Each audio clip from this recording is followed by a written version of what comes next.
Assalamu alaikum students, hope you all are fine. Open your book and page number 128. Students, आज जो हमारा topic है वो हमारे पास है मेजर सोर्सेज ऑफ एनर्जी। हमारे पास एनर्जी के सोर्सेज कौन कौन से हैं। उससे पहले मैंने आपको बताया था कि हमारे पास एनर्जी क्या होती है। एनर्जी होती है हमारे पास it is an ability to do work, यानी कि काम करने की सलाहियत को हम एनर्जी बोलते हैं। स्टूडेंट्स, आपको पता है कि हमने काइनेटिक एनर्जी के बारे में पढ़ा, फिर पोटेंशियल एनर्जी के बारे में पढ़ा, फिर हमने फॉर्म्स ऑफ एनर्जीज के बारे में पढ़ा। अब हम मेजर सोर्सेज ऑफ एनर्जीज के बारे में पढ़ेंगे, एनर्जी के बारे में पढ़ेंगे कि एनर्जी के मेजर सोर्सेज कौन कौन से हैं। तो सबसे पहले हमारे पास आपको पता है कि the energy we use come from the sun. जो एनर्जी सन से आती है हम उसे यूज़ करते हैं, विंड से, वाटर पावर से। Actually all the energy we get come directly और इनडायरेक्टली फ्रॉम द सन, यानी कि जो भी एनर्जी हमें मिल रही होती है, चाहे हम उसे डायरेक्टली गेट कर रहे हैं, चाहे हम उसे इनडायरेक्टली गेट कर रहे हैं, लेकिन हम किससे गेट कर रहे हैं? सन से गेट कर रहे हैं। आगे हमारे पास है फॉसिल फ्यूल्स। अब फॉसिल फ्यूल्स क्या होते हैं? We use fossil fuels such as coal, oil and gas to heat our houses and run industries and transport. क्या हम फॉसिल फ्यूल्स को यूज़ करते हैं। फॉसिल फ्यूल्स कौन से? हमारे पास है कोल है, ऑयल है और गैस है। अब उसको हम कहाँ यूज़ करें? अपने घरों में यूज़ करें, अपनी इंडस्ट्रीज़ को रन करने के लिए, ट्रांसपोर्ट के लिए यूज़ करें। दे आर यूजुअली हाइड्रोकार्बन्स, यानी कि इनमें हमारे जो फॉसिल फ्यूल्स हैं उसमें हमारे पास कौन से कंपाउंड्स होते हैं? हाइड्रोकार्बन्स वाले। हाइड्रोकार्बन्स में क्या हमारे कौन से कंपाउंड होते हैं? हमारे पास कार्बन एंड हाइड्रोजन के कंपाउंड्स होते हैं जो मिलकर हाइड्रोकार्बन्स बनाते हैं। When they burn, जब उन्हें जलाया जाता है, they combine with oxygen from the air, यानी कि वो जब हम हाइड्रोकार्बन्स को बर्न करते हैं, ठीक है, तो जब हम उन्हें बर्न करते हैं तो आपको पता है कि एयर में क्या प्रेजेंट होती है? ऑक्सीजन प्रेजेंट होती है।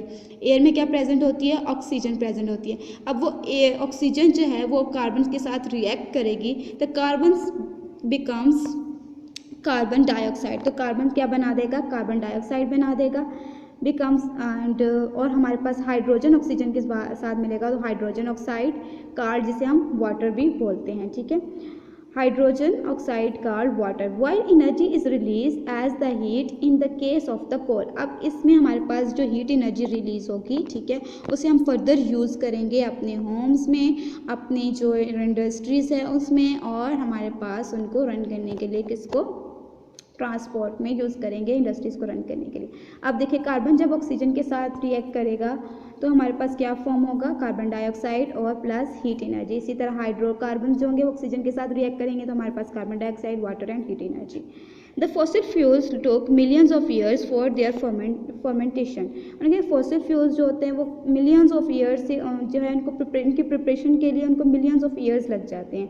दे are known as the non renewable resource. इन्हें हम नॉन रीन्यूएबल रिसोर्स बोलते हैं, इसलिए इन्हें हम नॉन रीन्यूएबल रिसोर्स क्यों बोलते हैं? इनको हम नॉन रीन्यूएबल रिसोर्सेज इसलिए बोलते हैं क्योंकि जब हम कोल को बर्न करते हैं तो हमें दोबारा से हम जब उसका वो जो मटेरियल जो होगा जब वो बर्न हो जाएगा तो जो हमें गेट होगा उसको हम दोबारा यूटिलाइज नहीं कर सकते। फॉर एग्जांपल, अगर वुड है, आप उसको बर्न करते हो तो आपको उसकी ऐश फॉर्म मिलेगी, आपको दोबारा उस ऐश फॉर्म को कहीं यूटिलाइज नहीं कर सकते।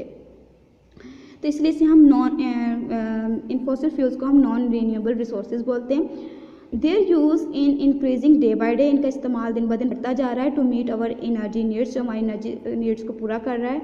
If we continue to use them, अगर हम चाहते हैं कि हम इन्हें इस्तेमाल करें at the present rate, they will soon be exhausted. उन्होंने कहा कि अगर हम इसी तरह कंटिन्यू यानी लगातार हमें इस्तेमाल करते रहे तो ये मतलब कि किसी हद तक ये ख़त्म होना शुरू हो जाएंगे।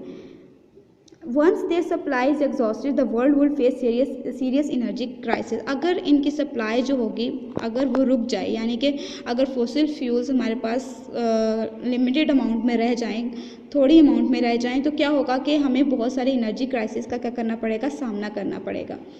अब आ जाते हैं हमारे पास, नेक्स्ट है हमारे पास Thus the fossil fuels not able to meet our future's energy needs। उन्होंने कहा कि फॉसिल फ्यूल्स जो होंगे फिर वो हमारी एनर्जी नीड्स को पूरा नहीं कर सकते।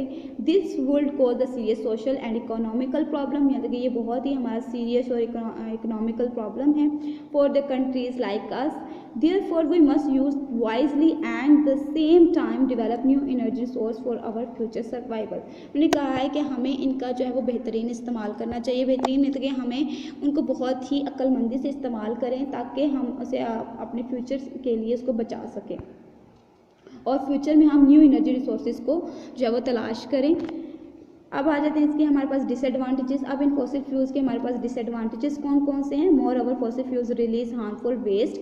हमारे पास जो फॉसिल फ्यूल्स हैं वो हार्मफुल वेस्ट जो है वो रिलीज़ करते हैं, वेस्ट प्रोडक्ट्स रिलीज़ करते हैं। These waste includes carbon monoxide. इसमें हमारे पास क्या इंक्लूड होता है, कार्बन मोनोऑक्साइड गैस इंक्लूड होती है।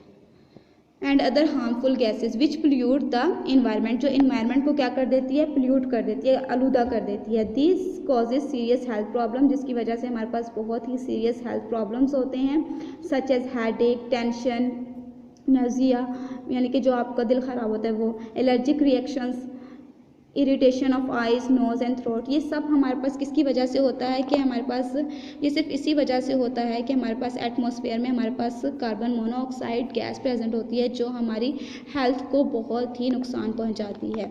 अब आ जाते हैं इसके डिजीज़ के बारे में। लॉन्ग स्पोर और एक्सप्योर दीज हार्मफुल डिजीजेस में cause asthma, lungs cancer, heart diseases, even damage to brain, nerves and organ of our body.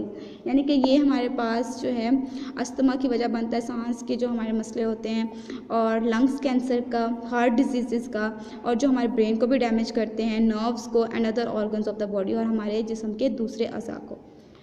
Hope students कि आपको मेरा लेक्चर समझ आ गया होगा। Thank you so much.